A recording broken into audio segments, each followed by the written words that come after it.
It has been a record rhino breeding season this year. The way we manage our rhinos, we typically have babies born between August and February every year.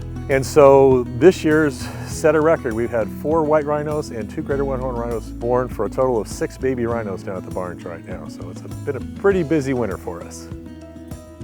Both of these species are part of the AZA species survival plans, which means that we work with all the zoos that hold these animals across the country to manage breeding programs to make sure that we've got a good, stable, healthy population for the future. You know, we're trying to make sure that these animals are around if they're needed. Both these species have actually recovered in the wild. They used to be very endangered, almost extinct, and due to great conservation work, they're coming back. But we want to make sure that we kind of keep that insurance policy here. And the breeding programs of the wilds has been one of the really important ones, especially because of the success we've had with the white rhinos. We're the only institution that's had rhinos born 4 and 5 generations removed from their wild ancestors. So that's really important when you're trying to think about a long-term breeding program. Rhinos are amazing animals. The white rhino is the 2nd largest land mammal, the biggest thing behind an elephant out there. They're known, of course, for the horns on the ends of their noses, and that's actually one of the reasons both of these species here almost went extinct. People hunted them for their horns, for use for decorative artwork, for traditional Asian medicine, and that still happens today, of course, and it's one of the big concerns.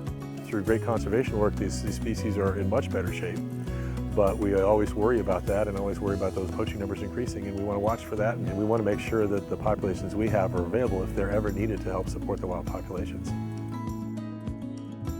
So of the rhinos, the white rhino is the most social, and we do see them living in kind of family groups, so related females and their offspring. And one of the great things about the wilds is we have the space to allow that to happen here.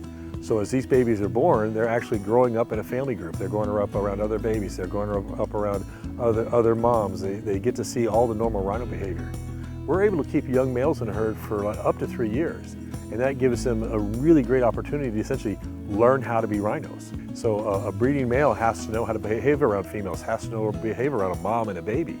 And here they grow up learning those kinds of things. And so when they leave here, hopefully they're much better prepared to be breeders at other institutions.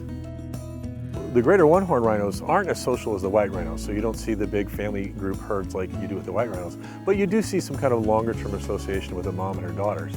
And one thing that's been lucky for us here is, again, because of the space we have to support the group of animals here. We have Sonia, one of our breeding females, has 2 youngsters with her right now. She had a baby this year, but she's got a 2-year-old and a 4-year-old that are still with us.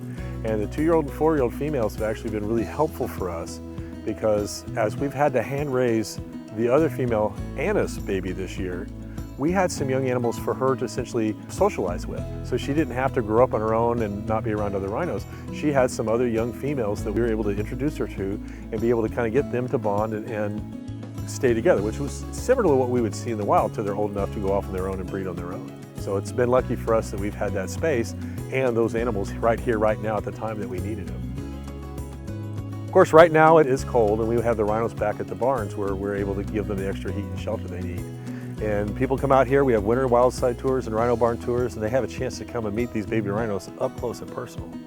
Now, come the 1st of May, we open up for our regular tour season. So that means usually by the middle of April, we watch the weather, and when it gets good, we start making plans to get the rhinos out to pasture, so they'll be out there for the tours all summer. And there'll be a bunch of baby rhinos out there for people to see.